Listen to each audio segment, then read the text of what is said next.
ప్రార్థన చేస్తాం. ప్రేమగల మా పరలోకపు తండ్రి, మా రక్షకుడైన యేసుక్రీస్తు వారి పరిశుద్ధమైన నామమున ఈ రాత్రికాల సమయం కొరకై మీకు వందనాలు చెల్లిస్తున్నాం. ప్రభుదిన మందు ప్రకటించుకున్న మేరకు ఈ రాత్రి బైబిల్ పఠన కోడి కొరకై మీరు మమ్మల్ని తోడుకొని వచ్చినందుకై మీకు స్తోత్రాలు. సమయానికి రాగలిగిన ప్రియులను బట్టి వందనాలు చెల్లిస్తున్నాం. దగిలి తండ్రి, మందిరం కావరణం అంతటిలో లోపట వెలుపట చేరి వచ్చిన మా అందరి మీద నీ పరిశుద్ధమైన రక్తమును విశ్వాసంతో ప్రోక్షించుకొనిచున్నాం. దేవా, మీరే మమ్మను కడిగి పరిశుద్ధపరిచి పవిత్రపరిచి మీరే అంగీకరించవలసిందిగా ప్రార్థిస్తున్నాం.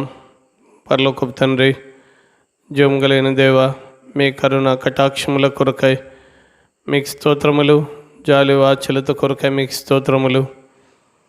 దగల తండ్రి,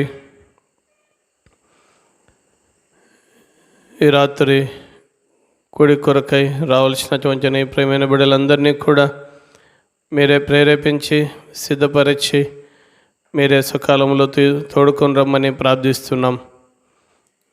పులివెందుల నుంచి మీ దాసుడు మనోడ్డనని కూడా క్షేమంగా నడిపించినందుకై మీ వందనాలు. ఈ రాత్రి మాకు అవసరమైన నీవు వాక్యోపదేశము దయచేయము. మీ దాసుడు దైవజనుడు భక్సింగ్ గారి యొక్క జీవితములో, ఆయన సేవా అనుభవములో అనేకమైన నూతన సంగతులు మేము విని వాటిని గ్రహించి ఆత్మీయంగా మేము ముందుకు సాగడానికి మీరే మాకు సహాయం చేయవలసిందిగా ప్రార్థిస్తున్నాం. దయగల తండ్రి, ఈ సౌండ్ సిస్టము లైవ్ స్ట్రీమ్ను కూడా మీరు కరుణించము. నీ మహిమ కొరకు అనేకులు ఈ సంగతులు విని ఆత్మీయంగా మేలు క్షేమం పొందడానికి మీరే సహాయం చేయవలసిందిగా ప్రార్థిస్తున్నాం. మాకు కాదు యెహోవా, మాకు కాదు, మీ కృపా సత్యములను బట్టి మీ నామమునికే మహిమ కలుగునుగా కానీ ప్రార్థిస్తున్నాం. దయగల తండ్రి, జొంగలేని దేవా, మీరు స్వరక్తమిచ్చి సంఘాన్ని కొన్నారు. సంఘము ద్వారా మీరు అనేకమైన కార్యాలు జరిగించే దేవుడు కనుక సంఘం యొక్క ప్రాముఖ్యత మీ ప్రజలందరూ కూడా గుర్తించి గ్రహించగలుగునట్లుగా మీరే సహాయం చేయవలసిందిగా ప్రార్థిస్తున్నాం. దేవా, మీరే కనికరించి మీరే కృప చూపించండి, సహాయం చేయండి, మీరే మేలుకై జ్ఞాపకం చేసుకోనండి. రాత్రి మాకు అవసరమైన పాటలు, వాక్యం మీరు మాకు అనుగ్రహించండి. సహవాసం అంతటిలో ఈ రాత్రి ఆయా స్థలాల్లో పరిచయ కొరకు నిలబడుచున్న మీ దాసులైన వారిని మీరే సంపూర్ణముగా మీ ఆత్మచేత నింపి బలపరిచి అభిషేకించి మీరే వాడుకోనండి. మీకే వందనములు చెల్లిస్తూ మీకే అప్పగించుకుంటూ మా రక్షకుడైన యేసు ప్రభు వారి పరిశుద్ధమైన నామమున స్తుతించి ప్రార్థించి వేడుచున్నాము తండ్రి. ఆమేన్.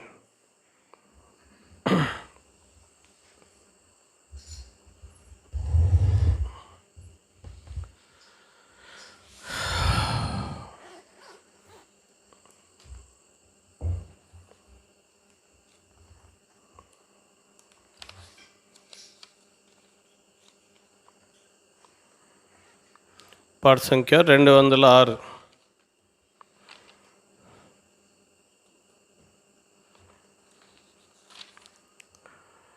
పాత పుస్తకాలు అయితే 177. నమ్మకమైన నా ప్రభు, నిన్ను నే స్తుతింతును. నమ్మకమైన నా ప్రభు, నిన్ను నే స్తుతింతును, నిన్ను నే స్తుతింతును. నమ్మకమైన నా ప్రభు, కరుణ తోడ పిల్చియో స్థిరపరచి కాపాడినా, స్థిరపరచి కాపాడినా. కరుణ తోడ పిల్చియో స్థిరపరచి కాపాడినా, స్థిరపరచి కాపాడిన స్థిరపరచిన మా ప్రభున్ పొగడినే స్తుతింతును. స్థిరపరచిన నా ప్రభున్ పొగడినే స్తుతింతును. నమ్మకమైన నా ప్రభు నిన్ను నే స్తుతింతును. నిన్ను నే స్తుతింతును. నమ్మకమైన నా ప్రభు ఎన్నో సార్లు నీ కృపన్ విడచియుంటినో ప్రభు విడచియుంటినో ప్రభు ఎన్నో సార్లు నీ కృపన్ విడచియుంటినో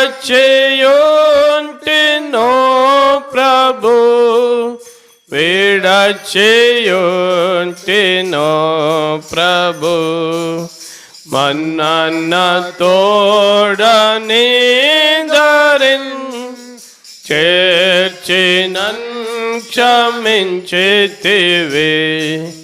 మన్నన్న తోడని దరిన్ చేర్చినన్ క్షమించితివి.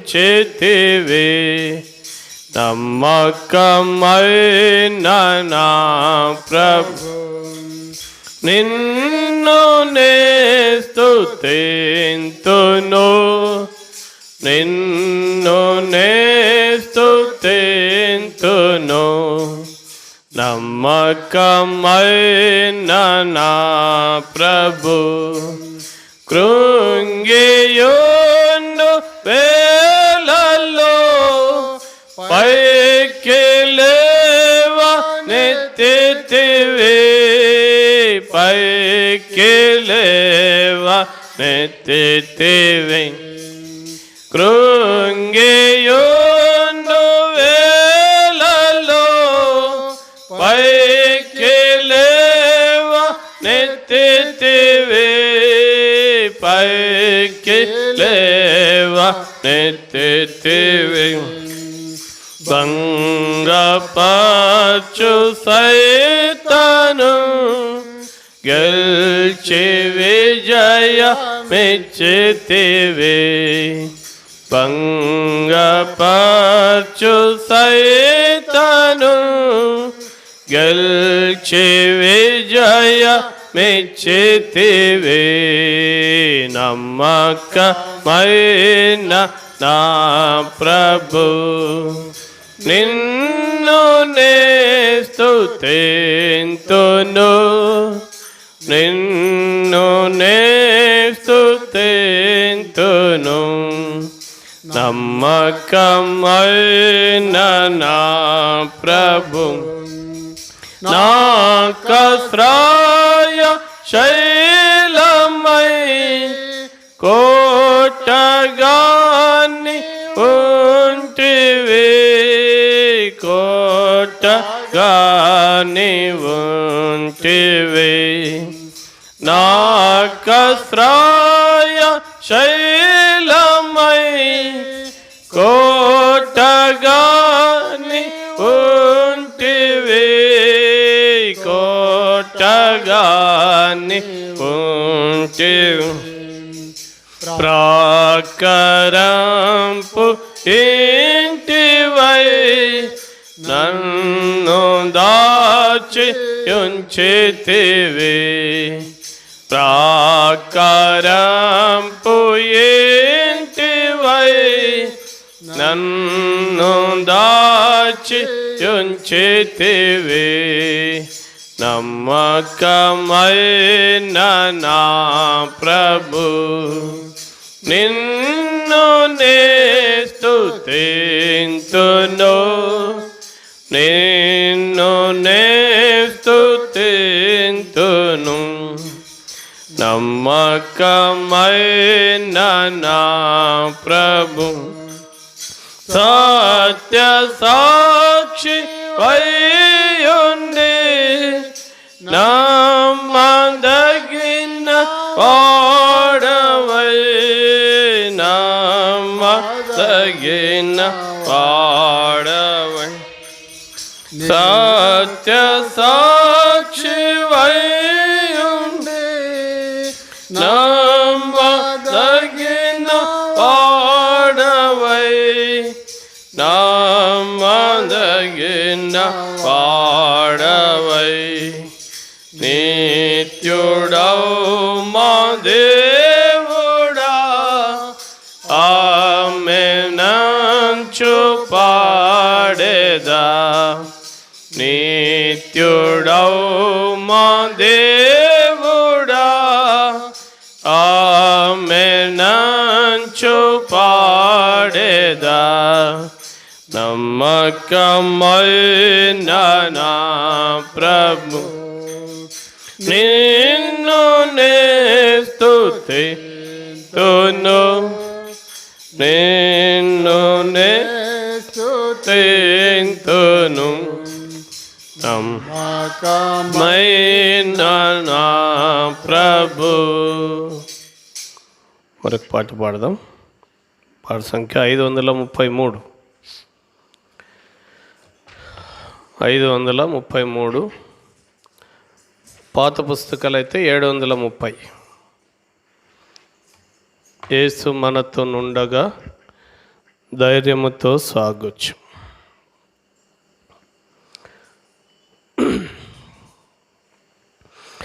యేసు మనతో నుండగా ధైర్యముతో సాగుచు కఠిన మార్గమైనను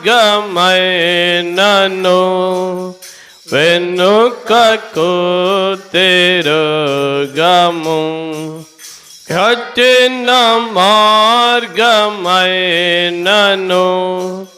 వెనుకకు తిరుగము యేసు మనతో నుండగా పాత సంగతులన్నీయు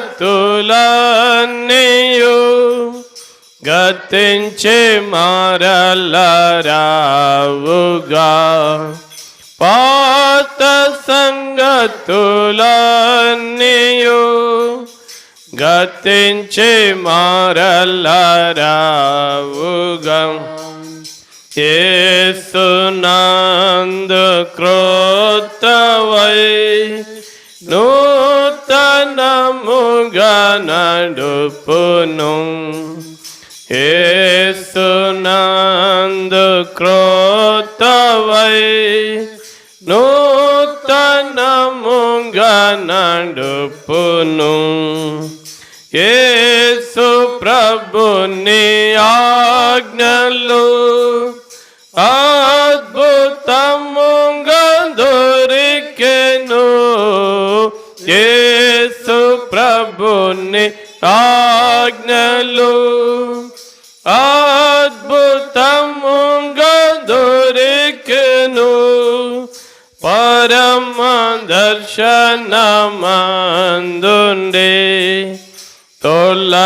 తొలగిపోము ఎన్నడు పరమ దర్శనమందుండే తొలగిపోము ఎన్నడు యేసు మనతో నుండగా ధైర్యముతో సాగుచు కఠిన మార్గమైనను వెనుకకు తిరుగము కఠిన మార్గమైనను వెనుకకు తిరుగము సైతాను శరీరము లోకముతో పోరాడుచు సైతాను శరీరము లోకముతో పోరాడుచు ఎంత క్రయమునైనను సంతోషముగా చెల్లింతుము. ఎంత క్రయమునైనను సంతోషముగా చెల్లింతుము. యుద్ధమందు జయముందా ప్రభుని శక్తి పొందేదాం. యుద్ధమందు జయముందా ప్రభుని శక్తి పొందేదాం. యేసు జయము పొందుచు సాతాను రాజ్యమణచేదం. యేసు జయము పొందుచు సాతాను రాజ్యమణచేదం.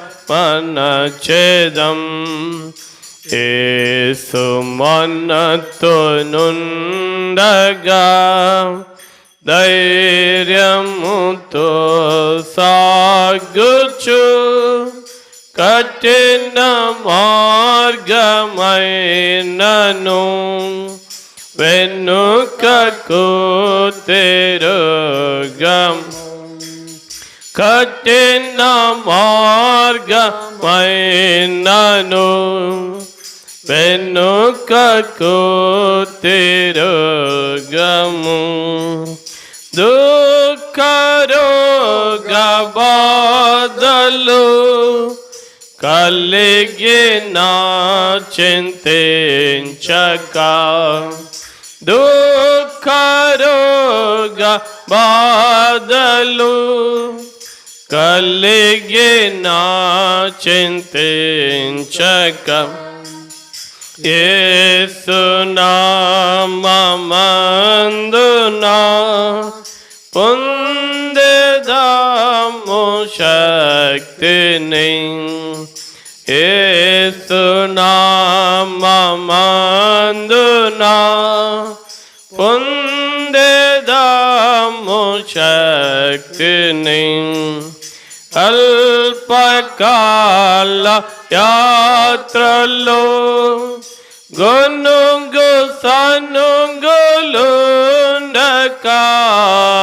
అల్పకాల యాత్రలో గొనుగు సనుగులుండక.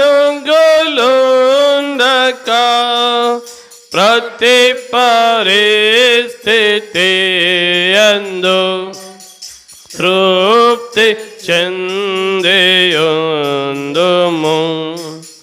ప్రతి పరిస్థితి యందు తృప్తి చెందియుందుము.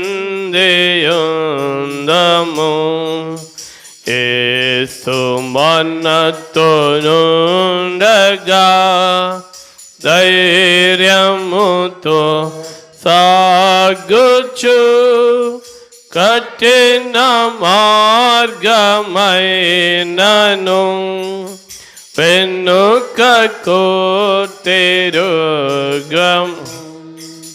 కఠిన మార్గమైనను వెనుకకు తిరుగము. క్రీస్తు యేసు మనస్సునే మనము కలిగి యుందము. క్రీస్తు యేసు మనస్సునే మనము కలిగి యుందము. ఈర్ష్య క్రోధ విరోధముల్ విడచి ప్రేమ చూపెదం. పడండి. ఈర్ష క్రోధ విరోధముల్ విడచి ప్రేమ చూపెదం. నగటి మీద చేతిని ఉంచి వెనుక తిరుగము.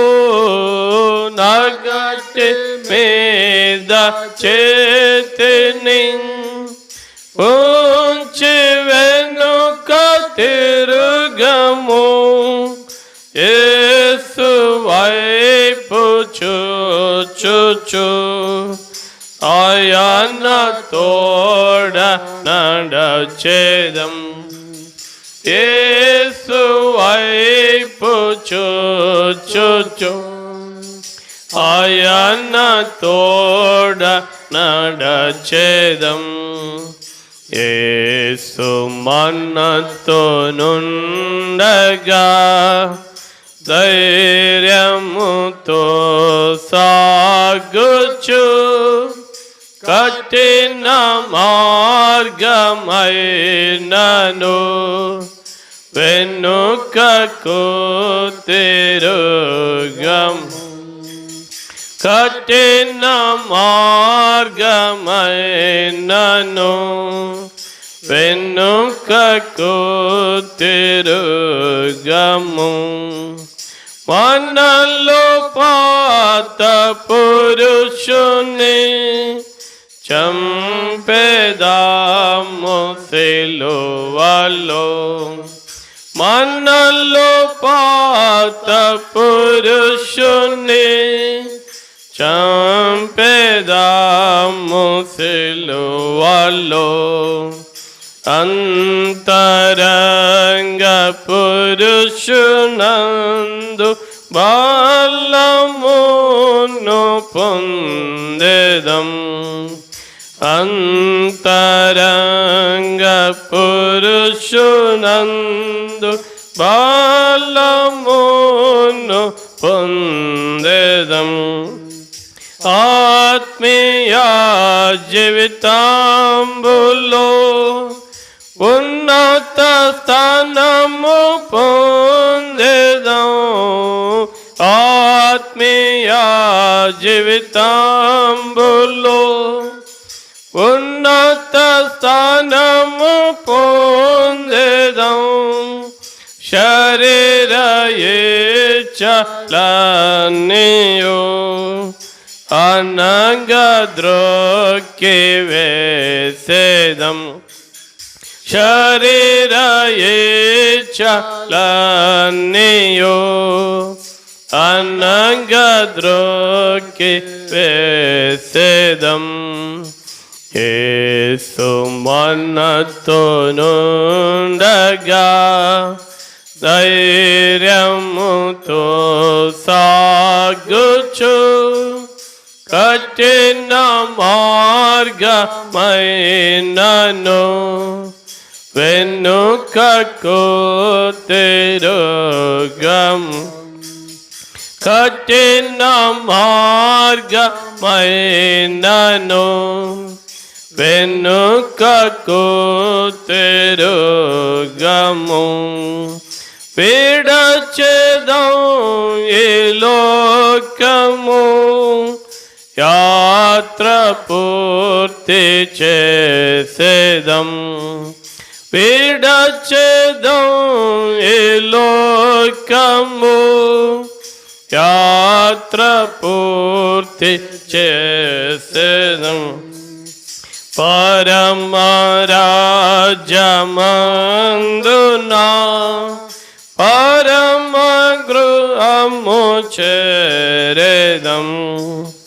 పరమరాజ్యమందున పరమ గృహము చేరేదం. యేసు ప్రభుని సంధించేదం. ఆనందముతో నుండెదం. యేసు ప్రభుని సంధించేదం. ఆనందముతో నిండెదం. బహుమానములు పొందేదం, సదాయనతో నిండేదం. బహుమానములు పొందేదం, సదాయనతో నుండేదం. యేసు మనతో నుండగా ధైర్యముతో సాగుచు, కఠిన మార్గమైనను వెనుకకు తిరుగము. కఠిన మార్గమైనను వెనుకకు తిరుగము. చివరిగా 594 పల్లవి మొదటి చరణం ఆఖరి చరణం మాత్రం పాడదాం. పరమ తండ్రి కరములెత్తి.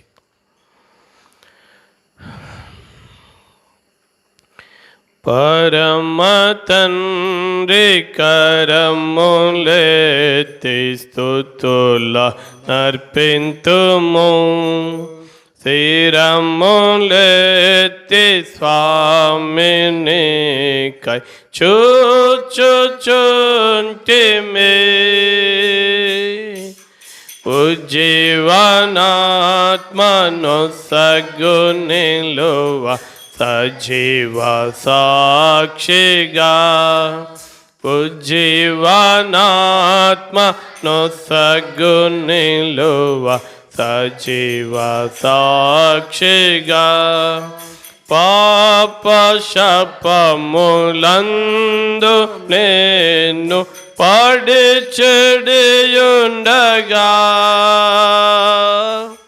పాప శాపములందు మేము పడి చెడియుండగా, దేవమాందు దొరికి లేవనెత్తితివి. దేవమాదు దొరికి చేరి లేవనెత్తితివి. ఎంత జాలి ఎంత ప్రేమ స్తుతులనర్పింతుము. ఎంత జాలి ఎంత ప్రేమ స్తుతులనర్పింతుము.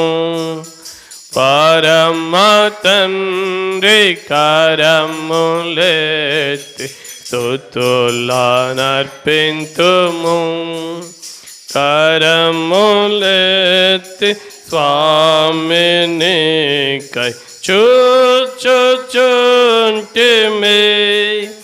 ఉజ్జీవనాత్మను సగ్గు నిలువ సజీవ సాక్షిగా. ఉజ్జీవనాత్మను సగ్గు నిలువ సజీవ సాక్షిగా. గత బ్రతుకులో వాత్సల్యమున గాచేక్షితిన్. గత బ్రతుకులో వాత్సల్యమున గాచేక్షితిన్. నడిపెన వ్యవచారముకై కృపాక్షేమములతో. నడిపెన వ్యవచారముకై కృపాక్షేమములతో. సత్యుడా సిల్వ శక్తిను సగ్గు సాగముందుకు. సత్యుడా సిల్వ శక్తిను సగ్గు సాగముందుకు.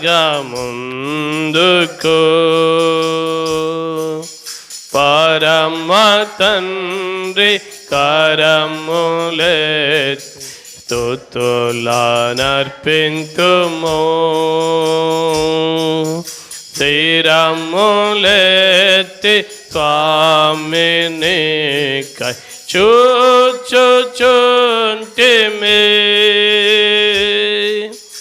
ఉజ్జీవనాత్మ నొసగు నిలువ సజీవ సాక్షిగా.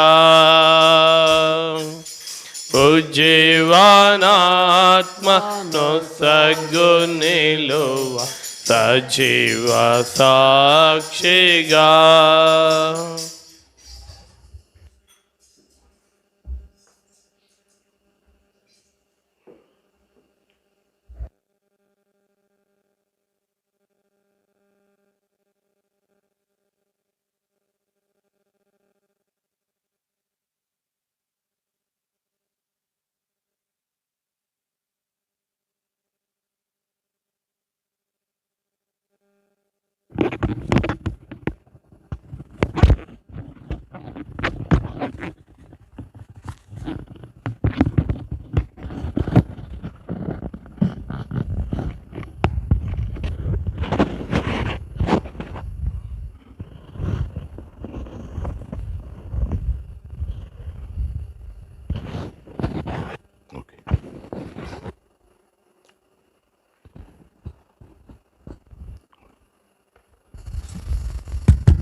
మన భాగం చదువుకుందాం.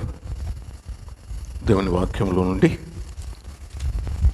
మనం మామూలుగా చదువుకునే భాగం చదువుకుందాం. భక్సింగ్ గారిని గురించి చెప్పుకునేది అయిపోయే వరకు మనం ఇవే భాగాలు చదువుకుంటా ఉంటాం. ఎందుకంటే మరి ఈ తరం గురించి చెప్పన్న మాటలు, అంటే గత తరాన్ని గురించి.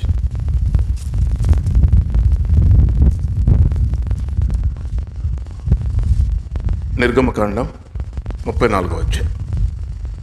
నిర్గమకాండము 34వ అధ్యాయం 10వ వచనం. అందరం కలిసి చదువుకుందాం. అందుకు ఆయన, ఇదిగో నేను ఒక నిబంధన చేయుచున్నాను, భూమి మీద ఎక్కడనైనను ఏ జనములోనైనను చేయబడని అద్భుతములు నీ ప్రజలందరి ఎదుట చేసేదను. నీవు ఏ ప్రజల నడుమనున్నావో ఆ ప్రజలందరూ యెహోవా కార్యమును చూచెదరు. నేను నీ ఎడల చేయబోవున్నది భయంకరమైనది. యెహోషువ గ్రంథం 24వ అధ్యాయం. యెహోషువ గ్రంథం 24వ అధ్యాయం 31వ వచనం. అందరం కలిసి. యెహోషువ దినములన్నిటను యెహోషువ తరువాత ఇంకా బ్రతికి యెహోవా ఇశ్రాయేలీయుల కొరకు చేసిన క్రియలన్నిటినీ ఎరిగిన పెద్దల దినములన్నిటను ఇశ్రాయేలీయులు యెహోవాను సేవించుచు వచ్చిరి. న్యాయాధిపతుల గ్రంథం 2వ అధ్యాయం 10, 11, 12 వచనాలు. అందరం కలిసి. ఆ తరము వారందరూ తమ పితరుల యొద్దకు చేర్చబడిరి. వారి తరువాత యెహోవానైనను ఆయన ఇశ్రాయేలీయుల కొరకు చేసిన కార్యములనైనను ఎరగని తరము ఒకటి పుట్టగా, ఇశ్రాయేలీయులు యెహోవా కన్నుల ఎదుట కీడు చేసి ఐగుప్తు దేశంలో నుండి వారిని రప్పించిన తమ పితరుల దేవుడైన యెహోవాను విసర్జించి బయలు దేవతలను పూజించి తమ చుట్టూ నుండి జనుల దేవతలలో ఇతర దేవతలను అనుసరించి వాటికి నమస్కరించి యెహోవాకు కోపం పుట్టించిరి. యెషయా గ్రంథం 43వ అధ్యాయం. యెషయా గ్రంథము 43వ అధ్యాయం.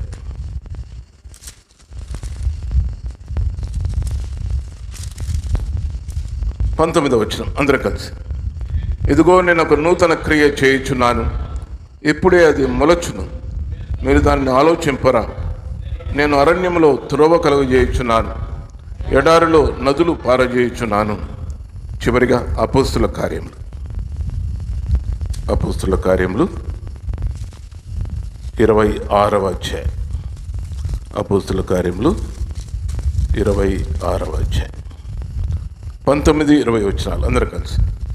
కాబట్టి అగ్రిప్ప రాజా, ఆకాశం నుండి కలిగిన ఆ దర్శనమునకు నేను అవిధేయుడును కాక మొదట దమస్కులోని వారికిని యెరూషలేములోను యూదయ దేశమంతటను తర్వాత అన్ని జనులకును వారు మారు మనస్సు పొంది దేవుని తట్టు తిరిగి మారు మనస్సునకు తగిన క్రియలు చేయవలనని ప్రకటించుచుంటిని. ప్రార్థన చేసుకుందాం. ప్రేమగల మా పరలోకపు తండ్రి, మరి యొక్క బైబిల్ పఠన దినము మాకు అనుగ్రహించినందుకై స్తోత్రాలు. మా యొక్క ఆయుష్ను మీరు పొడిగించి ఇలాగున ఈ దినాన సజీవులముగా మీ సన్నిధిలో కనబడినట్లు మమ్మల్ని జ్ఞాపం చేసుకున్నందుకై స్తోత్రాలు. అలాగే ప్రభువా, ఈ సాయంకాల సమయం, ఈ రాత్రి సమయం మాకు ఎంతైనా ప్రశస్తమైనది గాను మాకు ఆత్మీయ క్షేమం కలిగించేది గాను ఉండునట్లు ఆశీర్వదించండి. విశ్వాసంతో ఆవరణమంతటిపైన మీ రక్తాన్ని ప్రోక్షించుకుంటున్నాం. మీ దాసుడు భక్త్ సింగ్ గారి యొక్క జీవితము, పరిచర్య మేము జ్ఞాపం చేసుకుంటుండగా మాకు ఎంతైనా పురికొల్పు దయచేయండి. మమ్మల్ని ఎంతైనా నూతనపరచండి. మీ కొరకై జీవించడానికి మమ్మల్ని సిద్ధపరచండి. అలాగే ప్రభువా, మరి ఎక్కడైతే నీ ప్రజలు చేరి వచ్చారో, ఎక్కడైతే నీ దాసులు నిలబడి ఉన్నారు, వారందరినీ కూడా జ్ఞాపం చేసుకుంటూ ఆరంభం నుండి అంతం వరకు మాకు కూడా మీరు సహాయం చేయమని, మీ వైపే మా దృష్టి, మా గమనం సమస్తం ఉండునట్లు చేయమని మీ హస్తములకు మమ్మల్ని అప్పగించుకొనొచ్చు యేసుక్రీస్తు ప్రభు నామం పేరిట స్తుతించి ప్రార్థిస్తున్నాం తండ్రి. కాబట్టి మనము చెప్పుకుంటూ వస్తున్నట్లుగా మరి 4వ అంశం మనం ఆరంభించాము. Indigenization of the New Testament principles in the local churches అని ఆరంభించాం. ఇండిజినైజేషన్ దైవజనుడు ఏం చెప్పాడంటే, ఇండియనైజేషన్ కాదు. ఇండియనైజేషన్ అంటే ఇండియాకు అనుకూలంగా అని కాదు. ఇండిజినైజేషన్ అంటే మనం చెప్పుకున్నట్లు సెల్ఫ్ సపోర్టింగ్, తర్వాత సెల్ఫ్ వినపల్లే సెల్ఫ్ సపోర్టింగ్, సెల్ఫ్ గవర్నింగ్, తర్వాత సెల్ఫ్ ప్రాపగేటింగ్ అంటే ప్రచారం చేయడం, ప్రకటించడం. సెల్ఫ్ సపోర్టింగ్ అంటే వేరే విదేశాల నుంచి డబ్బు రావడము, ఇవన్నీ కాదు. స్థానిక సంఘము, మనకి ఎవరో పెద్ద సంఘాలు వచ్చి సాయం చేస్తామని కూడా కాదు. సెల్ఫ్ సపోర్టింగ్, చిన్న సమాజం కావచ్చు, పెద్ద సమాజం కావచ్చు. సెల్ఫ్, తర్వాత గవర్నింగ్ అంటే స్థానిక సంఘం మటుకు దాని మటుకు అది చూసుకోవడం, పరిపాలించుకోవడం.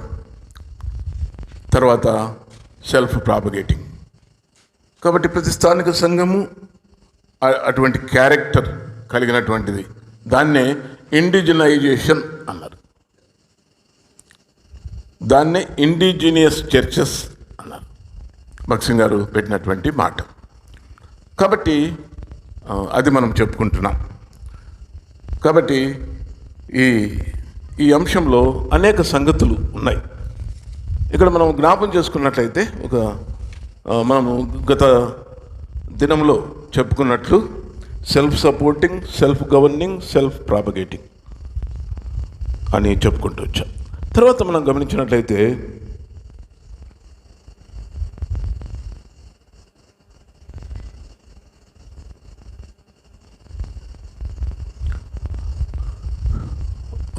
చాలా సంఘాలు, చాలా సమాజాలు వెస్ట్రన్ అంటే ఐరోపా దేశాలు లేక పశ్చిమ దేశాల నుంచి వచ్చినటువంటి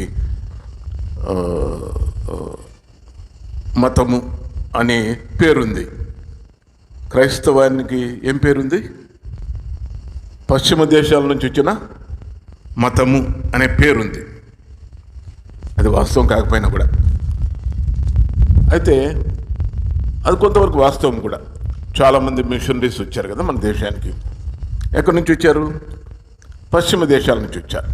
ఇంగ్లాండ్, అమెరికా, ఇంకా కొన్ని దేశాల నుంచి. వాళ్ళు ఏం చేశారంటే క్రీస్తును తీసుకుని రావడమే కాకుండా అక్కడ ఆ కల్చర్ను కూడా తీసుకొచ్చారు.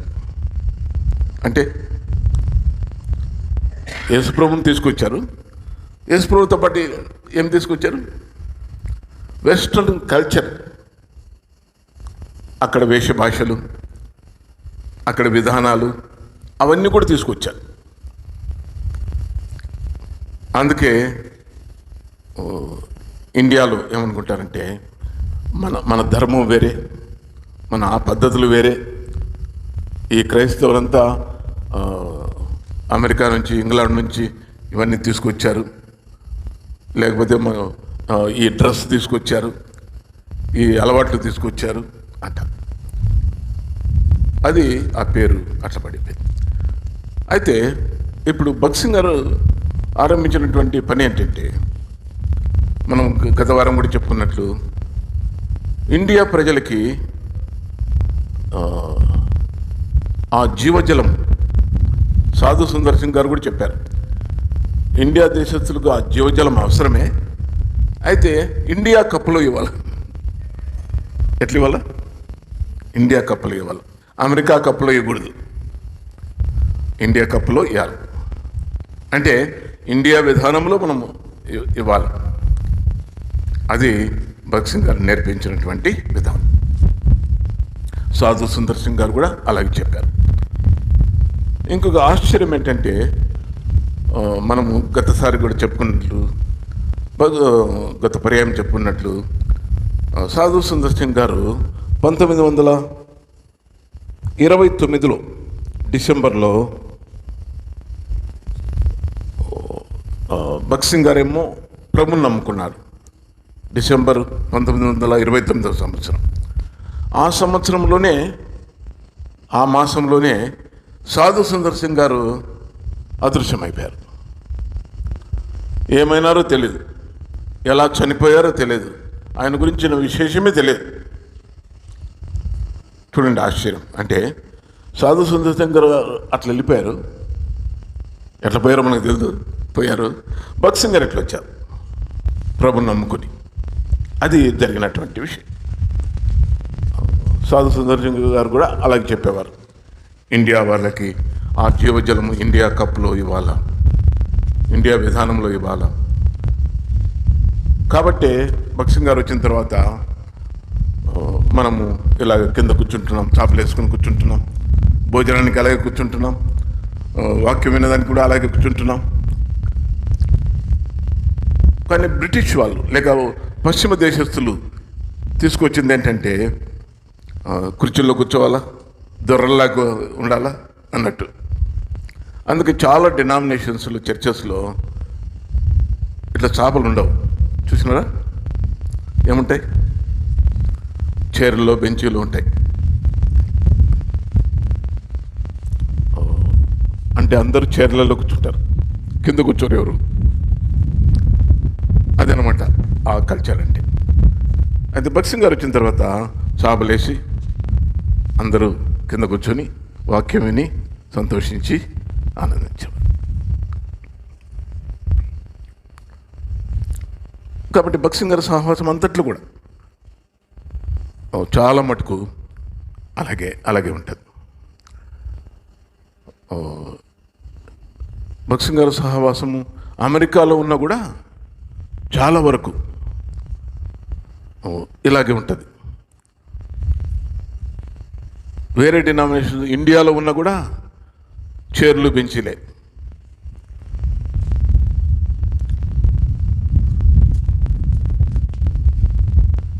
కాబట్టి కలిసి సహవాసం చేయడము, కలిసి భోజనం చేయడం, అలా కలిసి వాక్యం వినడం, ప్రభువులో ఆనందించడం అలాగ.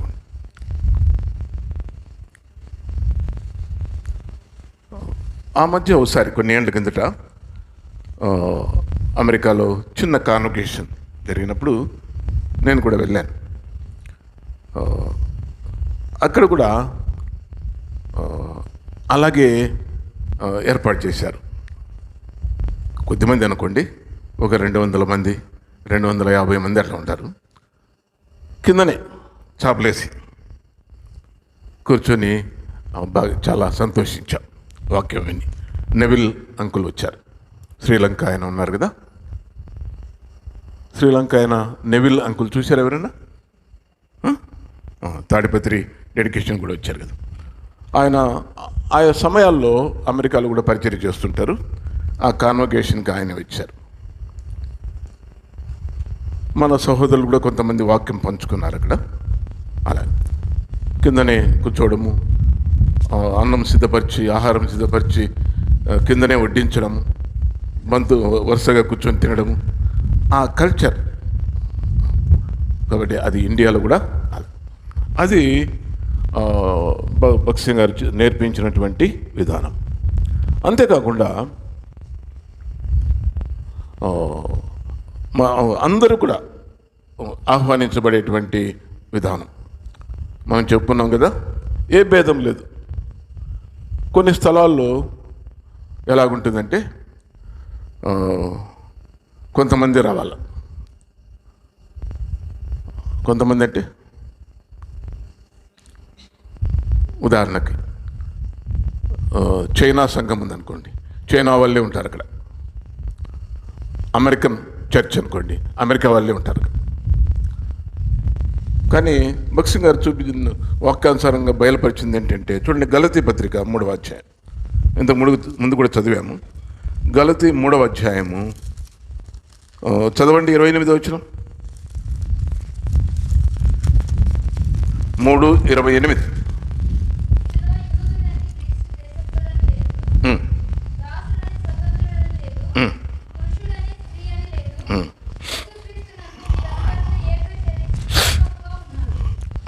అది కాబట్టి భేదము లేదు. యూదుడు, గ్రీసు దేశస్థుడు, దాసుడు, స్వతంత్రుడు, పురుషుడు, స్త్రీ, ఏ భేదం లేదు. అందరూ ఏమయ్యారు? క్రీస్తునందు ఏకంగా ఉన్నారు. అది భగత్ సింగ్ గారు బయలుపరిచినటువంటి లేక తెలియపరిచినటువంటి విషయం. కాబట్టి ఇండిజినైజేషన్ అంటే అది. తర్వాత భగత్ సింగ్ గారు నమ్మేవారు అమెరికన్ చర్చ్, చైనీస్ చర్చ్ ఇట్లా ఏమి ఉండదు. సంఘం అంటే వాక్యంలో ఉన్నటువంటి క్రీస్తు సంఘమే సంఘం. Church of Christ is church, నూతన నిబంధన సంఘం. అదే సంఘం అంటే. ఊరికొకటి, మనుషులకొకటి, జాతికొకటి ఉండదు. అది భగత్ సింగ్ గారు నమ్మేవారు. ఎందుకంటే పూర్వ దినాల్లో అలాగా వేరువేరుగా ఉండేది. గాంధీ తెలుసు కదా, ఎవరు? గాంధీ ఎవరు? జాతిపిత. మన దేశానికి స్వతంత్రం తెచ్చాడు కదా గాంధీ. ఆయన బ్రిటిష్ వారు ఇక్కడ పరిపాలించే దినాల్లో దక్షిణాఫ్రికాలో కూడా ఆయన స్వతంత్ర పోరాటం చేశాడు.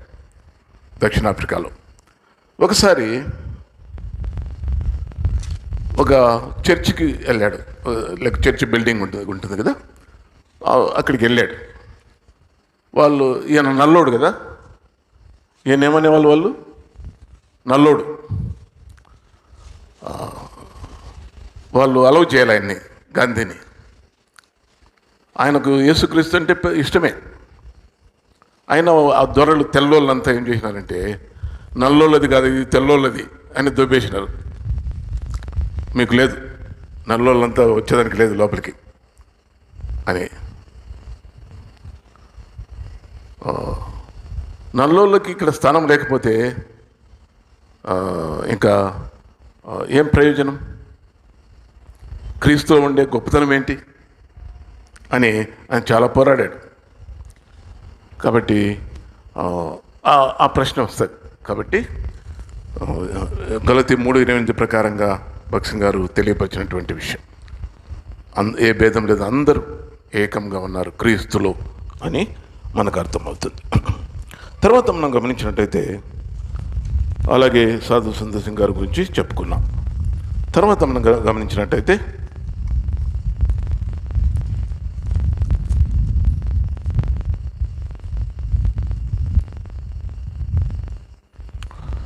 జార్జ్ వెర్వెర్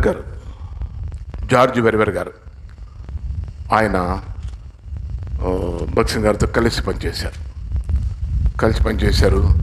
ఆయన చెప్పే విషయం ఏంటంటే, ఆయన హెబ్రోన్లో కూడా వచ్చారు చాలాసార్లు.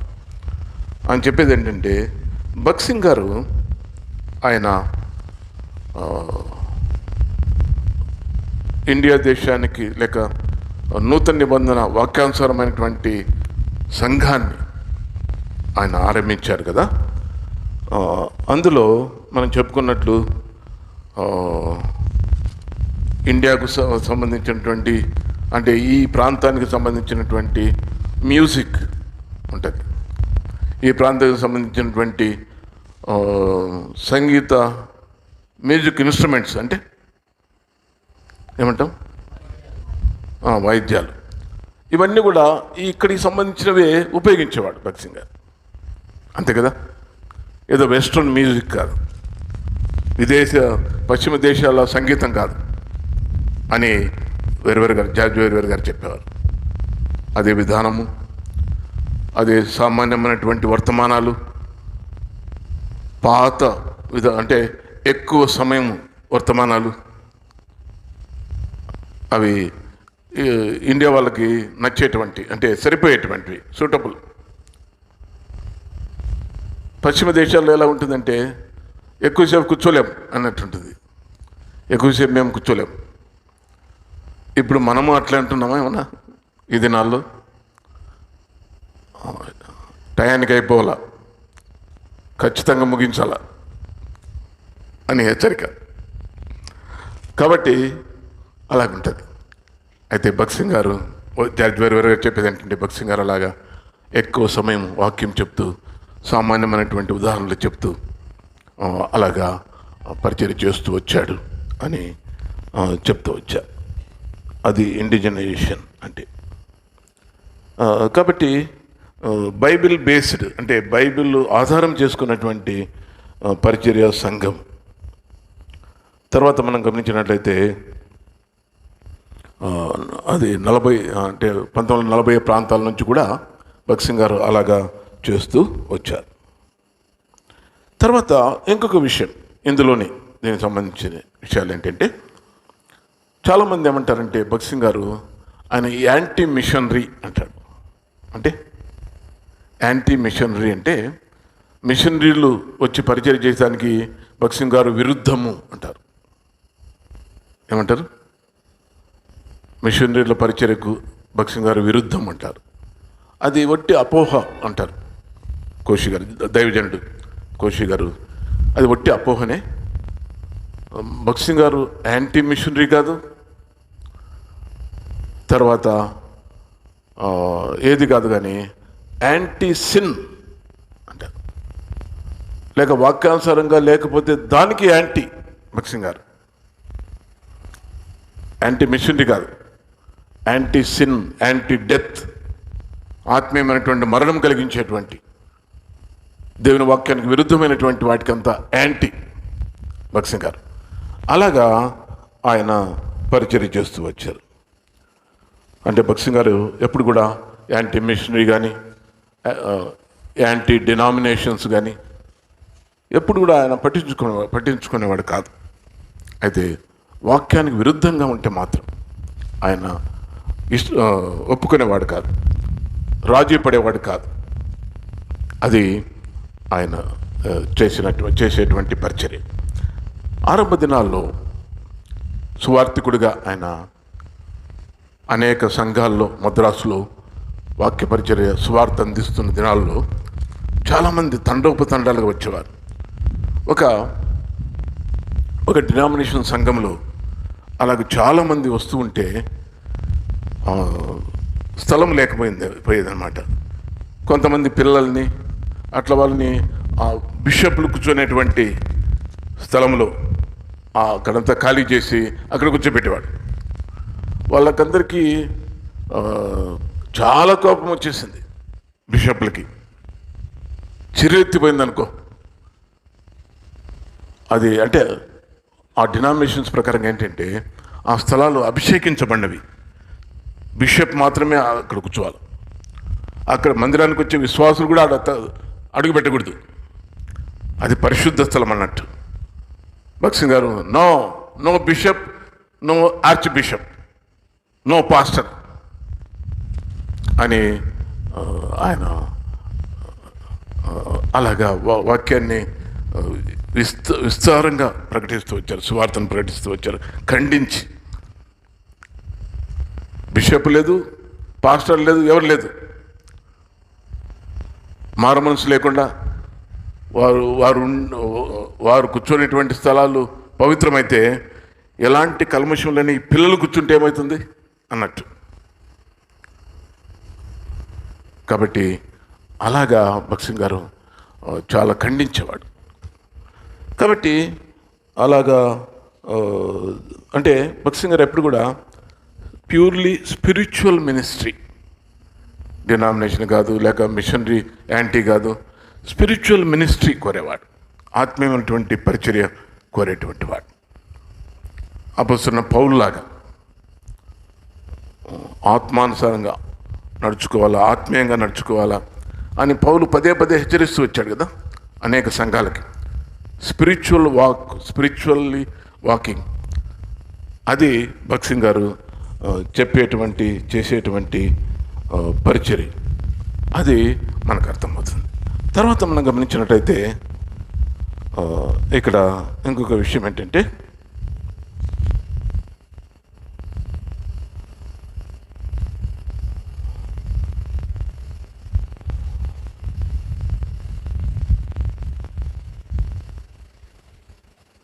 భగత్ సింగ్ గారు విశ్వాసులందరూ కూడా ఒకటే అని నమ్మేవాడు. వారు చదువుకునే వాళ్ళు కావచ్చు, చదువు లేని వాళ్ళు కావచ్చు, మొరటోళ్ళు కావచ్చు, నల్లోళ్ళు కావచ్చు, తెల్లోళ్ళు కావచ్చు, కలర్ను బట్టి లేక రంగును బట్టి, భాషను బట్టి, తెలివిని బట్టి ఎప్పుడు కూడా భగత్ సింగ్ గారు తేడా చూపించేవాడు కాదు అని మనకు అర్థమవుతుంది. అంటే సంఘము అలాంటి తేడా చూపించకూడదు. సంఘము ఏం చేయాలంటే, ఇంతకుముందు కూడా మనం చెప్పుకున్నట్లు 3 విషయాలు. అంటే భగత్ సింగ్ గారు ఆయన సేవా విధానం ఏంటంటే, he was after that which would reflect, radiate, represent Lord Jesus Christ as the head of the church. అంటే సంఘం యొక్క పనంతా ఏంటంటే రిఫ్లెక్ట్, అంటే యేసుప్రభువు వారి యొక్క ఆయన సంఘానికి శిరస్సు అనేది రిఫ్లెక్ట్ కావాలి. అంటే ఏమందాం, ప్రతిబింబించాలి. అంటే సంఘానికి శిరస్సు యేసుక్రీస్తు. అది తర్వాత రేడియేట్ అంటే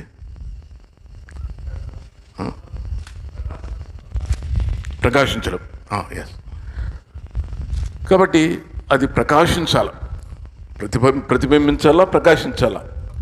తర్వాత 3వది ఏంటంటే రిప్రజెంట్, అంటే దాన్ని చూపించాలి, అన్నట్టు షో ఫోర్త్ అన్నట్టు. అది భగత్ సింగ్ గారికి నమ్మేటువంటి కార్యం. తర్వాత మనం గమనించినట్టయితే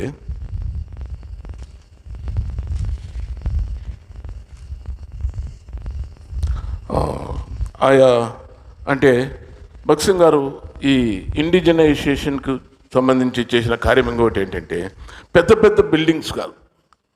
అంటే వెస్ట్రన్ కల్చర్ ఏంటంటే పెద్ద బిల్డింగ్స్, చర్చ్ బిల్డింగ్స్ చాలా అందంగా, చాలా గొప్పగా కాదు, కానీ సింపుల్ హాల్స్. ఒకవేళ మన పూర్వదినాల్లో చూస్తే 30s తడికలేసి హాల్ కట్టుకునే వాళ్ళం పూర్వదినాల్లో. అనంతపురం జిల్లా అంతా అంతే కదా, కదిరి కానీ ముదిగుబ్బ కానీ పాత దినాల్లో అంతా తడికల మందిరాలే. అట్లా సింపుల్గా ఉండేదాన్ని భగత్ సింగ్ గారు ఎంకరేజ్ చేస్తూ వచ్చారు, అలాగా నడిపిస్తూ వచ్చారు. అంతేకాదు, ఈ ఇండిజినైజేషన్లో వెస్ట్రన్లో ఏంటంటే వారు చెప్పులు కానీ బూట్లు కానీ విడిచిపెట్టరు, అలా కూర్చుంటారు. అక్కడేం పెద్ద పట్టింపు ఉండదు. మందిరంలో కూడా చెప్పులు బూట్లు వేసుకొని కూర్చుంటారు. అంటే వాళ్ళు తప్పుగా నేర్చుకోరు, అది సరే వాళ్ళ కల్చర్ అనుకో. ఇక్కడ చిన్న 30sలో హాల్లో మనం కూర్చోవడమే కాకుండా చెప్పులు తీసి బూట్లు తీసి ఒక పక్కన పెట్టేసి వచ్చి నెమ్మదిగా కూర్చుంటాం కదా. అది భగత్ సింగ్ గారు అలవాటు చేస్తూ వచ్చారు. ఇండిజనైజేషన్ అంటే వెస్ట్రన్ కల్చర్ లేకుండా, అంటే ఇతరులు చూసినప్పుడు కూడా వీళ్ళేదో వేరే దేశాల నుంచి వచ్చినట్లు అనుకోవాలి. బూట్లతో కూర్చుంటే, చెప్పులతో కూర్చుంటే, అంతే కదా. కాబట్టి అలాగా మరి ఇక్కడి కల్చర్కు సరిపోయేటువంటి అనుకూలమైనటువంటి కార్యం చేస్తూ వచ్చాడన్నమాట. తర్వాత మనం గమనించినట్లయితే భగత్ సింగ్ గారు నమ్మేది ఏంటంటే, చూడండి 2 మాటలు చదువుకుందాం. పేతురు రాసినటువంటి మొదటి పత్రిక చదవండి. మొదటి పత్రిక 2:9 చదవండి గట్టిగా.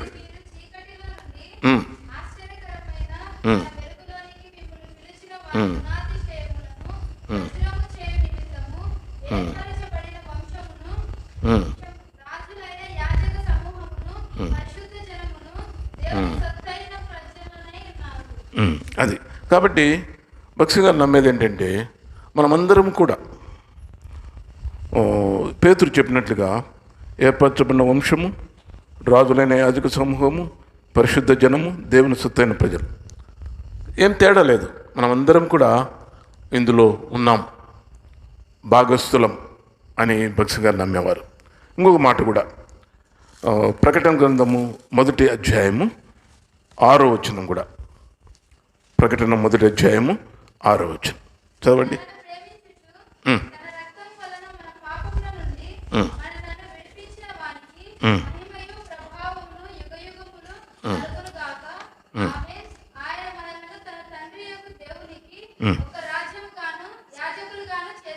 అది రాజ్యముగా యాజకులుగా చేసిన.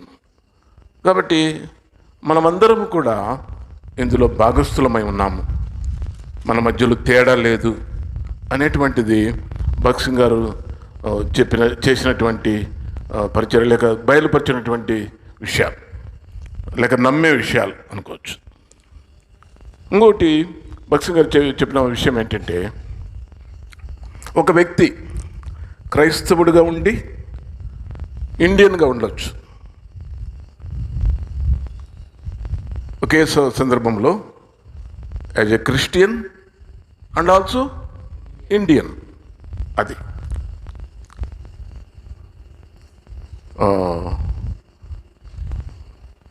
కొంతమంది అంటూ ఉంటారు కదా, క్రైస్తవులంతా అమెరికాకు పోండిని ఒక స్లోగన్ ఇండియాలో.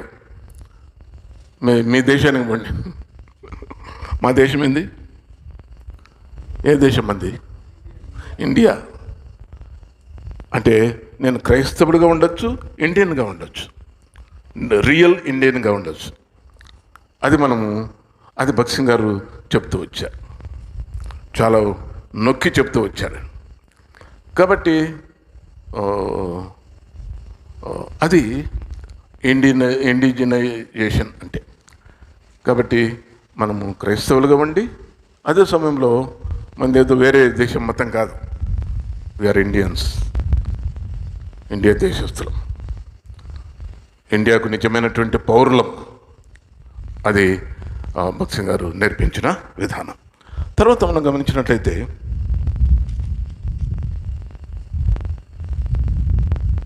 ఇంకొకైనా డాక్టర్ రాబర్ట్ ఫిన్లే అనేటువంటి ఒక దైవజనుడు,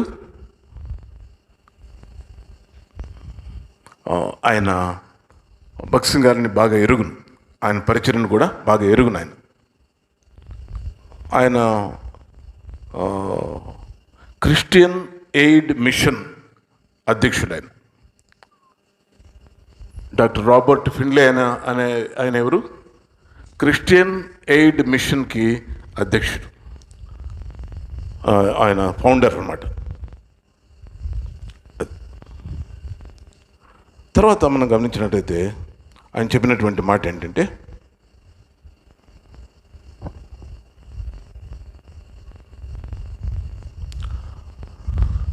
ఏదైతే ఆరంభంలో సంఘము ఏర్పరచబడిందో 2000 సంవత్సరాల క్రితమే, అదే నమూనాలో భక్సింగ్ గారు ఈ సంఘాలని స్థాపించాడు అని చెప్పాడు రాబర్ట్ ఫిన్లే. ఏదైతే ఆరంభంలో అపొస్తలుల కార్యములు 2:42 అనుకుంటాం కదా ఆరంభించారో, అదే నమూనాలో భక్సింగ్ గారు సంఘాలు స్థాపిస్తూ వచ్చాడు అని రాబర్ట్ ఫిన్లే చెప్పినటువంటి మాట. తర్వాత మనం గమనించినట్టయితే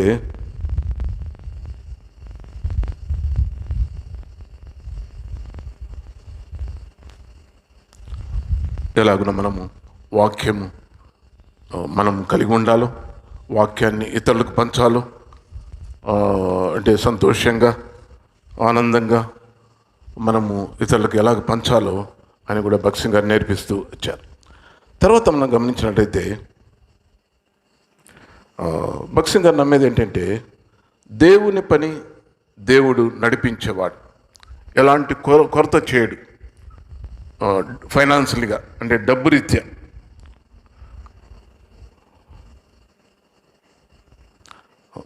అంటే ఆర్థికంగా భక్సింగ్ గారు నమ్మేది ఏంటంటే, దేవుడు చెప్పిన తర్వాత దేవుని పనికి దేవుడే హీ విల్ ప్రొవైడ్, ఇచ్చేవాడు అని నమ్మేటువంటి వాడు భక్సింగ్ గారు. అందుకే ఎప్పుడు కూడా భక్సింగ్ గారు అప్పీల్ చేయడు. ఏమైనా అప్పీల్ చేయడు? మేము కాన్వకేషన్ పెట్టుకుంటా ఉన్నాం, మీరు మీ భాగం పొందండి అంటాం. మనము ఆత్మీయంగా చెప్తాం కదా, కొంచెం డైరెక్ట్గా చెప్పకపోయినా ప్రార్థన చేయండి అంటే ప్రార్థన చేసి సహాయం చేయండి అన్నా అర్థమా? పలు విధాలుగా. అది భక్సింగ్ గారు ఆరంభంలో అలాగే చెప్పేవాడు. ప్రార్థన చేయండి అని కూడా అడగకూడదు. మేము మందిరం కట్టుకుంటా ఉన్నాం, ప్రార్థన చేయండి అనకూడదు. అంతేనా? ప్రార్థన చేయండి అంటే మాకు అవసరం ఉందేనే, అంతే కదా, అంతేనా? కాబట్టి భక్సింగ్ గారు దాన్ని ఎప్పుడు ఆరంభ దినాల్లో ఆయన అలా చెప్పేవాడు కాదు. ప్రభు చెప్పాడు మందిరం కట్టుకోమని, ప్రభు ఇస్తాడు, ప్రభు సహాయం చేస్తాడు. నో అప్పీల్, అడగడము ప్రకటించడము లేదు. చాలాసార్లు చెప్పుకున్నాం. ఆరంభ దినాల్లో మద్రాసులో ఒక సహోదరుడు చెప్పాడు, అక్కడ లోపల ఉన్నటువంటి సేవకులకి ఏమీ లేవు, కొరతలు ఉన్నాయి చాలా.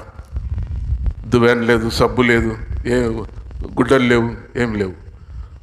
ప్రార్థన చేయండి ఒక ప్రార్థన రిక్వెస్ట్ ఇస్తే భక్సింగ్ గారు చేయలే.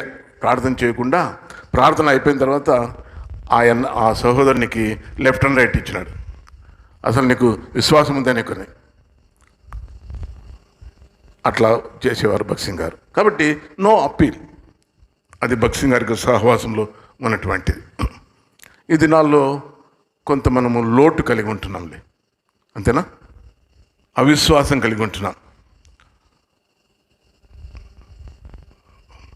కాబట్టి ఒకవేళ మనకు సంఘం ప్రార్థన చేయాలన్నా స్థానిక సంఘంగా ప్రార్థన చేస్తాం. ఇక్కడ మనం చేరి వస్తాం కదా, మనం ప్రార్థన చేయొచ్చు. మనం ప్రార్థన చేసి దేవుడు ఉంటాడా? కాబట్టి అందరికీ చెప్పాల్సిన అవసరం లేదు. అది భక్సింగ్ గారి యొక్క విధానం. అదే మనము ఇక్కడ చూస్తాం. అంటే భక్సింగ్ గారు ఎప్పుడు ఆ విశ్వాసంతోనే సేవ చేస్తూ వచ్చాడు తన కాలం అంతా కూడా. అంతేకాదు, కొంతమంది గొప్ప దైవజనులు ఉన్నారు ప్రపంచంలో, వాళ్ళను కూడా భక్సింగ్ గారు ఒప్పుకునే వాళ్ళు కాదు. అంటే మంచి ఉద్దేశంతోనే వారు ఏదైనా సహాయం చేయొచ్చు అని చెప్తారనుకోండి, గొప్ప దైవజనులు, వాళ్ళను కూడా భక్సింగ్ గారు ఒప్పుకునే వాళ్ళు కాదు. ఎందుకంటే అప్పీల్ చేయడం అనేది అవిశ్వాసానికి గుర్తు అనేది భగత్ సింగ్ గారి యొక్క విధానం. అందుకే జార్జ్ వెర్వేర్ గారు కానీ ఇంకొక కోషి గారు కానీ ఒకసారి చెప్పారు. అని చెప్పేది ఏంటంటే, భగత్ సింగ్ గారు ఒకసారి అమెరికాకు వెళ్ళినప్పుడు ఒక గొప్ప ధనవంతుడు, ఆయన విశ్వాసి, భగత్ సింగ్ గారి దగ్గరికి వచ్చి, మీకేమైనా ఆర్థికంగా లేక ఏదైనా అవసరాలు ఉన్నాయా, ఆర్థికంగా సహాయం చేస్తాను నేను అన్నాడంట. గొప్ప ధనవంతుడైనా చేస్తే భగత్ సింగ్ గారు చెప్పారంట. ఆయన అనుకున్నాడు చాలా అవసరాలు ఉన్నాయని చెప్తాడేమో అనుకుని. భగత్ సింగ్ గారు ఏం చెప్పారంటే, నా అవసరాలని తీరుస్తానని దేవుడు వాగ్దానం చేసినాడని చెప్పారు. నువ్వేం సహాయం చేసే పని లేదు, దేవుడే నాకు సహాయం చేస్తాడు, ఆయన క్రీస్తు యేసు మహిమలో మీ ప్రతి అవసరమును తీర్చును అనే మాట చెప్పాడంట ఆ అమెరికాయనకి. ఆ అమెరికాయనకు దిమ్మ తిరిగిపోయిందంట. చాలామంది ఇండియా నుంచి ఇండియాలో సేవ చేసేవారు ఫండ్స్ కొరకే, నిధుల కొరకే, డబ్బు సహాయం కొరకే అమెరికాకు వచ్చేవాళ్ళు ఉన్నారు చాలామంది. నన్ను దేవుడు సేవ చేయమంటున్నాడు, సహాయం చేయండి. ఈయన చేస్తానంటే వద్దంటున్నాడు.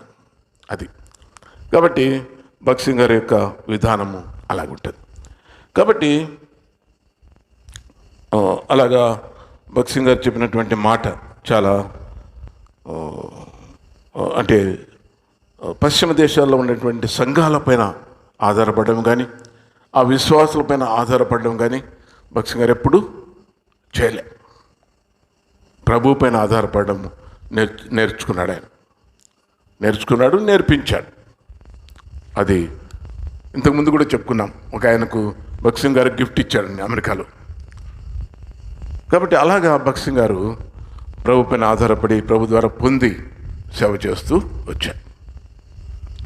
కాబట్టి మన సహవాసంలో అది ప్రభు చూపించినటువంటి విధానం.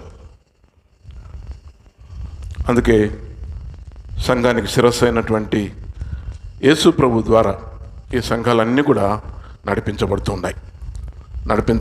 వచ్చాయి కూడా. ఎవరి ద్వారా నడిపించబడుతూ వచ్చాయి? సంఘానికి శిరస్సు అయినటువంటి ప్రభు ద్వారా.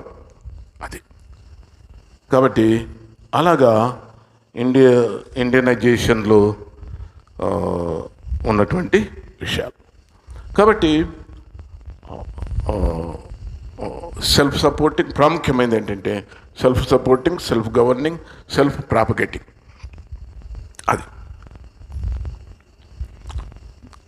అది 4వ అంశం. తర్వాత ఇంకొక అంశం కొంత జ్ఞాపకం చేసుకుందాం. 5వ అంశం ఏంటంటే, దేని గురించి చెప్పుకుంటున్నాం మనం?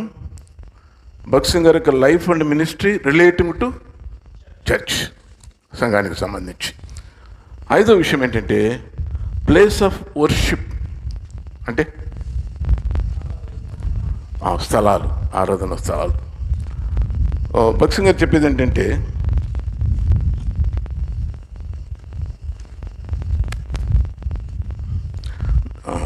మన సహవాసం ఎప్పుడు ఆరంభమైంది? 41 జూలై 12. 41 నుండి 59వ సంవత్సరం వరకు బాడిగిన్లే అన్నీ. మొత్తం మందిరాలకు సొంత మందిరాలు అనేటివి ఉండేవి కాదు. 41 నుండి 59 వరకు ప్లేస్ ఆఫ్ వర్షిప్ అంటే బాడిగిన్లు. మనకందరికీ తెలిసినటువంటి విషయమే.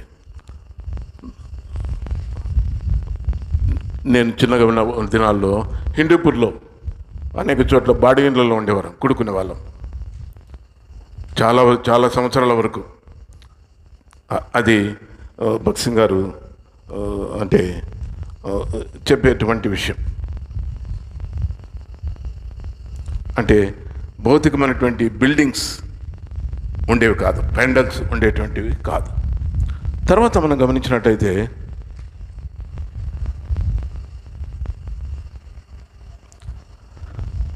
తర్వాత దినాల్లో అంటే 59వ సంవత్సరం తర్వాత కొంత అవసరతలు వస్తూ వచ్చాయి. 59లో జెహోషామాను, మద్రాస్ జెహోషామాను కొనాల్సి వచ్చింది. అది అంతవరకు అంతా బాడిగిల్లే. జెహోషామా కూడా బాడిగిల్లే మద్రాసులో అప్పటికి. అయితే 59లో కొనాల్సి వచ్చింది. ఇక్కడ మనము గమనించినట్లయితే ఈ జెహోషామా మందిరం ఆవరణము చాలా ఆశ్చర్యకరంగా, అద్భుతకరంగా అక్కడ దేవుని ప్రజలకు దేవుడిచ్చాడు. ఏ స్థలంలో అయితే వాళ్ళు కుడుకుంటా ఉన్నారో, దాదాపు 3 ఎకరాలు అనుకున్నాం కదా, ఆ స్థలాన్ని ఆశ్చర్యరీతిగా మరి దేవుడు వారికి సొంతమగునట్లుగా చేశాడు. Own building, own property. ఎలా మరి కొన్ని విషయాలు మనం గమనించినట్టయితే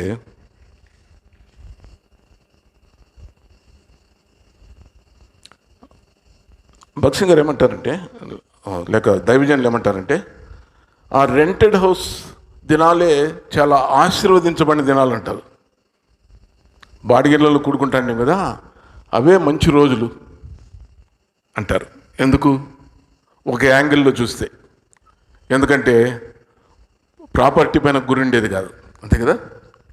మా మందిరం ఇంత పెద్దది, మా మందిర స్థలము 1 ఎకరా ఉంది, ఇట్లా అనుకునే దినాలు కాదు కదా, బాడిగిల్లే. ఆ రకంగా ఆ విధానంలో చూస్తే ఆ బ్లెస్సెడ్ డేస్ అంటే ఆశీర్వదించబడినటువంటి దినాలు, మంచి దినాలు అనొచ్చు. అది దైవజనులు చెప్పేటువంటి విషయం. అయితే ఇంకొక అపాయం కూడా ఉంది. బాడిగ ఇంట్లో ఉండే దినాల్లో ఎప్పుడైనా ఖాళీ చేయమనొచ్చు. అది ఒక అపాయం ఉండేది. ఒక విధంగా బ్లెస్సింగ్, ఒక విధంగా డిఫికల్టీ కదా. అయినప్పటికీ అలాగే బ్యాలెన్స్గా పోతూ ఉండేవాళ్ళం ఆ దినాల్లో. తర్వాత మనం గమనించినట్లయితే కొన్నిసార్లు ఖాళీ చేయమంటే దేవుని ప్రజలంతా మోకాళ్ళ మీదకి వచ్చి ప్రార్థన చేసి దేవుడు కార్యం చేయనట్లుగా అట్లా కొనసాగిన దినాలు కూడా ఉన్నాయి ఆ దినాల్లో. కాబట్టి ఆ దినాలు మంచి దినాలు అని చెప్పుకోవచ్చు. అంటే దాదాపు 57, 59 వరకు మనము ఇన్వాల్వ్ కాలేదు. ప్రాపర్టీ కొనాలా అనే దాంట్లో, ఆ విషయాల్లో మన సహవాసంలో అంత ఇన్వాల్వ్మెంట్ లేదు అప్పటికి. తర్వాత మనం గమనించినట్లయితే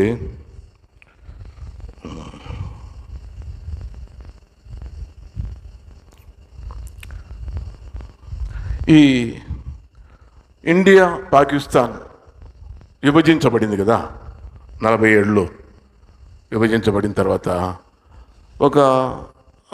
ఒక అల్టిమేటం ఇవ్వబడింది. ఏంటంటే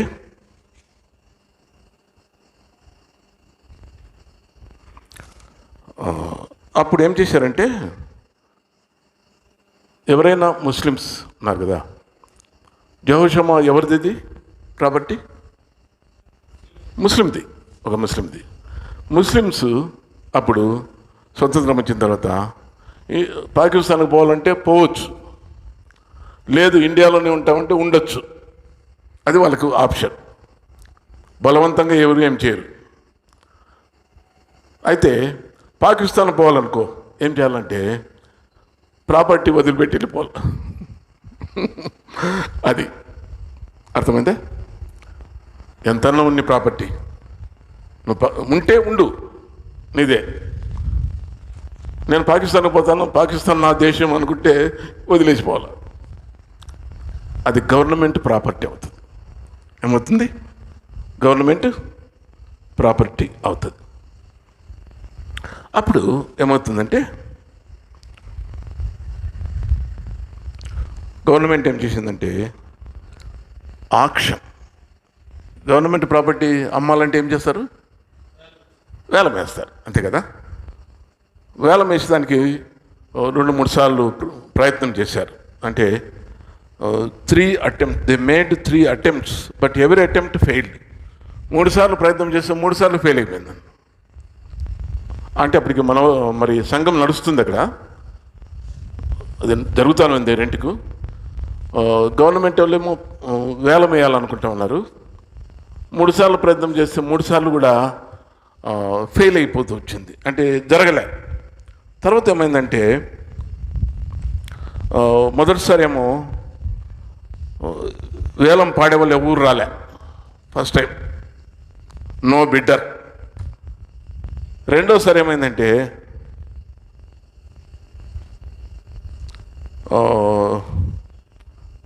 ది ఆక్షనర్, అంటే ఆ వేలం వేసేవంటే ఆయనే ఆరోగ్యం బాగాలేక ఆయన రాలే రెండోసారి. సంఘం ప్రార్థన చేస్తూ ఉంది, ఏమి ఇబ్బంది లేకుండా చేయి ప్రభువా, ఒకవేళ ఎవరైనా తీసుకొనుక్కున్నా మనం ఖాళీ చేయమనకుండా రెంట్ కట్లే కొనసాగించేటట్లు చేయి అని ప్రార్థన చేస్తున్నారు. అట్లా అయిన తర్వాత ఏమైందంటే the third attempt failed for some other, అంటే మూడోది అది కూడా వేరే కారణాన్ని బట్టి ఫెయిల్ అయిపోయింది. అలాగే సంఘం ప్రార్థిస్తూ ఉండగా 4వసారి ఒక ఆయన Sindhi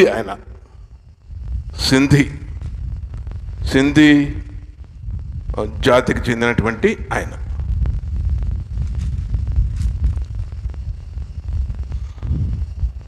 fourth time the house was auctioned to a Sindhi man who bought, అంటే 1,38,000 ఆయన వేలంలో కొనుక్కున్నాడు. సింధీ జాతి అయినా ఆ ప్రాపర్టీ ఎంత, మద్రాసులో ఉన్న ప్రాపర్టీ 59వ సంవత్సరంలో 1,38,000, అంటే ఇప్పుడు ఎంత ఉంటుంది? 59లోనే 1,38,000 అంటే ఒకవేళ కొన్ని కోట్లు ఉండొచ్చు. 1,38,000.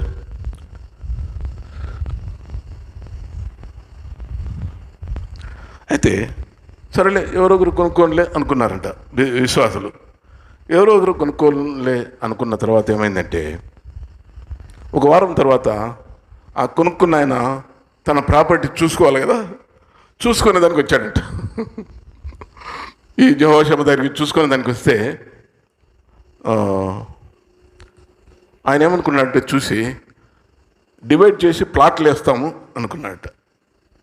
డివైడ్ చేసి ప్లాట్లు వేస్తాం, ఏదో ఒకటి చేయాలి కదా, ఆయనకు లాభం అవ్వాలి కదా, కొనుక్కున్న ఆయనకు అంతే కదా. ప్లాట్లు వేయాలి అనుకుంటా అంటే అనుకుని పోయాడంట. పోయిన తర్వాత ఈ దైవజనులందరూ కూడా లేక విశ్వాసులందరూ కూడా చాలా భారంతో ప్రార్థన చేస్తూ వచ్చారు. అప్పుడు కోషి గారు ఏమంటారంటే అబౌట్ 12 of us, అంటే 12 మంది దైవజనులు వారు కలిసి ప్రార్థన చేస్తూ వచ్చారు. వాళ్ళు ఏమడిగారంటే ప్రభుతోటి, ప్రభు నీ చిత్తం ఏంటి, మేము కొనుక్కొని చేస్తున్నాము, ఆయనేమో కొనుక్కొని ఇట్లా వచ్చాడు, ప్లాట్లు వేయాలనుకుంటున్నారు, వాట్ ఈజ్ యువర్ విల్? అప్పుడు ఒక మాట చూపిస్తూ వచ్చాడు. చూడండి, యెహోషువ గ్రంథం, భక్త్ సింగ్ గారు జతపని వారు ప్రార్థన చేస్తూ వస్తే వారికి చూపబడిన మాట ఏంటంటే 18వ అధ్యాయం, యెహోషువ గ్రంథం 18,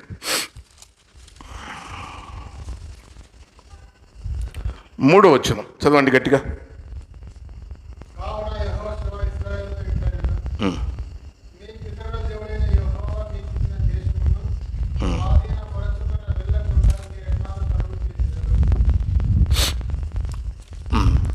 ఏమంటున్నారు? ప్రభు ఏమని చెప్పాడు? దేవా నీ చిత్తం ఏంటంటే ఏమని చెప్పాడు ప్రభు?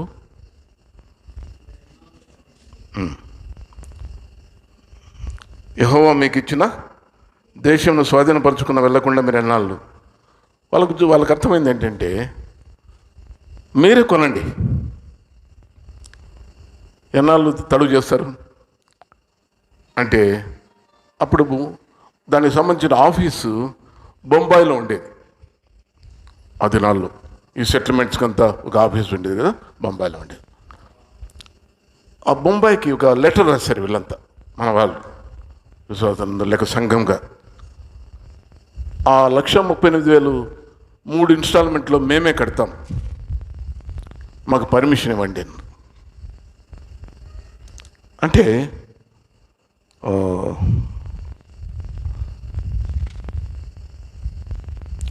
వాళ్ళ బేస్ ఏంటంటే 16 సంవత్సరాల నుంచి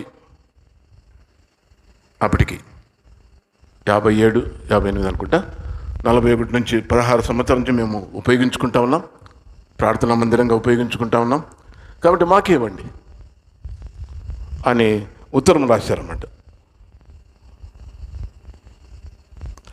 ఒక 3 రోజుల్లో ఓకే సరే అని రిప్లై వచ్చింది. 3 డేస్లో వచ్చిన తర్వాత వాళ్ళు చెప్పిన కండిషన్ ఏంటంటే, ఒక వారం లోపల మొదటి ఇన్స్టాల్మెంట్ 46,000 మీరు కట్టాలి విత్ ఇన్ ఏ వీక్. ఆ కండిషన్తో ఓకే అన్నారు. అప్పుడు వారు భారంగా ప్రార్థన చేసినప్పుడు ప్రభు వారికి సహాయం చేస్తూ వచ్చాడు. ఫస్ట్ ఇన్స్టాల్మెంట్ 46,000, 59వ సంవత్సరం 46,000 అంటే చాలా గొప్ప మొత్తం కదా, కష్టమైనటువంటి.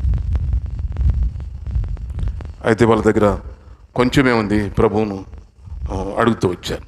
ప్రభు సహాయం చేసేవాడిగా ఉన్నాడు.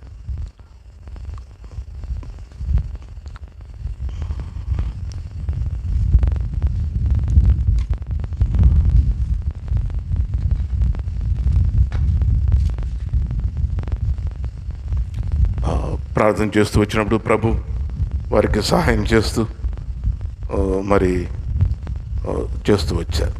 తర్వాత మనం గమనించినట్టయితే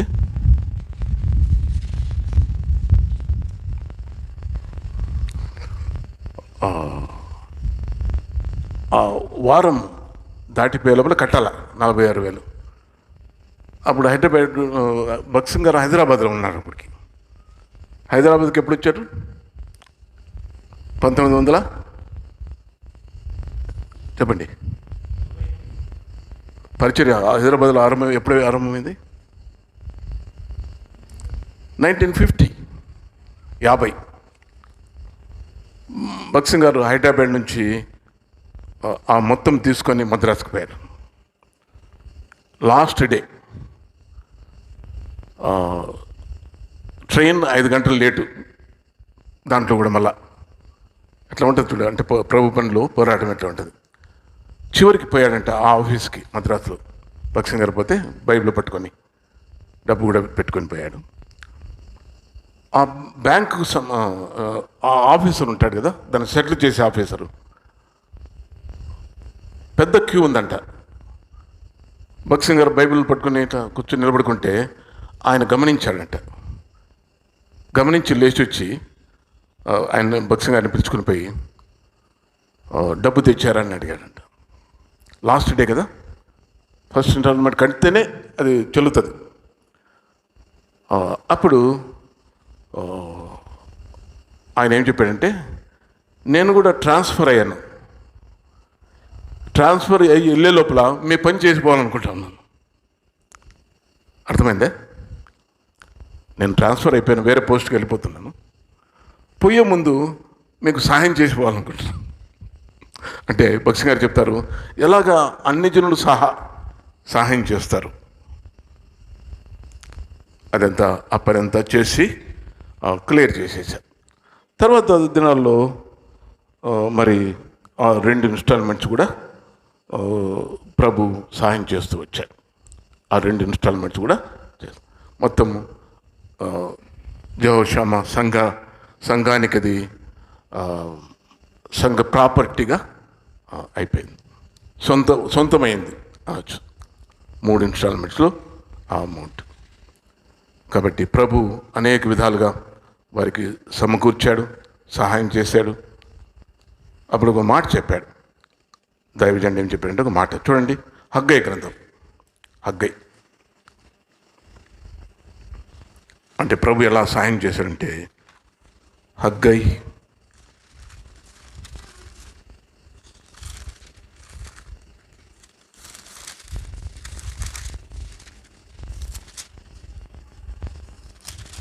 2వ అధ్యాయం 8వ వచనం చదవండి.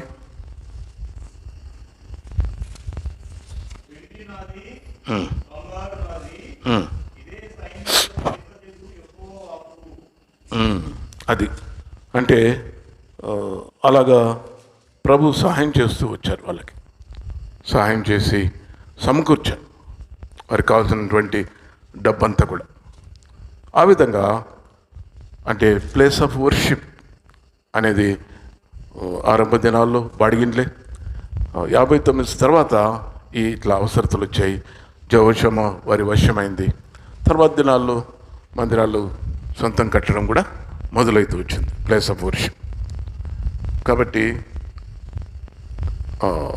అయితే భగత్ సింగ్ గారు మాత్రము ఆయన ఆ సింప్లిసిటీ దాన్ని కొనసాగిస్తూ వచ్చాడు. అందుకే హెబ్రోను హెర్మోను 2 ఎట్లుంటాయి, 2 షెడ్లే, నో పక్కా బిల్డింగ్. భగత్ సింగ్ గారి యొక్క ఉద్దేశం ఏంటి మరి అంటే, ఆయన సంకల్పము ఏంటంటే కట్టడాలు కాదు,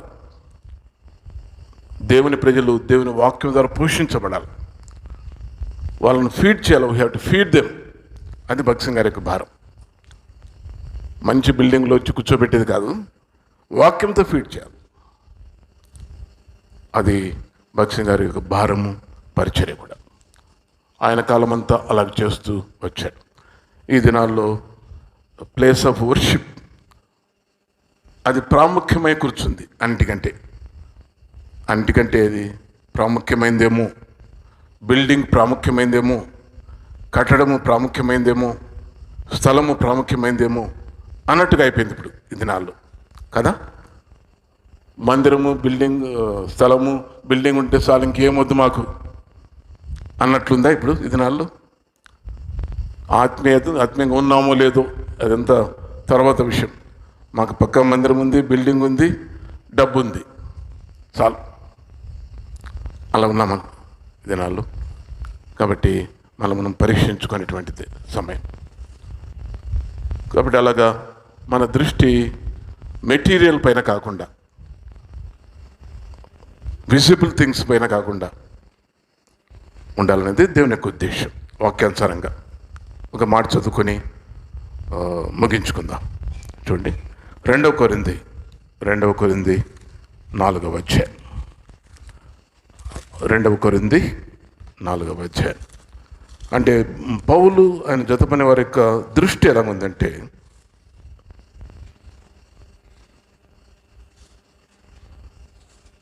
ఆ 4:17 చదువుకుందాం. 17-18 కూడా సందర్భం వేరే అనుకోండి. మేము దృశ్యమైన వాటిని చూడక అదృశ్యమైన వాటిని నిదానించి చూచుచున్నాము గనక క్షణమాత్రముండు మా చులకని శ్రమ మా కొరకు అంతకంతకు ఎక్కువగా నిత్యమైన మహిమాభారమును కలుగజేయుచున్నది. ఏలైనగా దృశ్యమైనవి అనిత్యములు, అదృశ్యమైనవి నిత్యములు. అదృశ్యమైన వాటిని నిదానించి చూస్తున్నాం అంటే పౌలు జతపని వారు ఇన్విజిబుల్ థింగ్స్ చూస్తూ ఉన్నారు, నాట్ విజిబుల్ థింగ్స్. ఎందుకంటే విజిబుల్ థింగ్స్ కనబడేటివన్నీ అనిత్యములు, కనబడనివి నిత్యములు. కనబడేవన్నీ టెంపరల్, కనబడనివన్నీ పర్మనెంట్, ఎటర్నల్. అది కాబట్టి అటువంటి దృష్టి మనకు ఈ దినాల్లో అవసరం. ప్రార్థన చేసుకుందాం.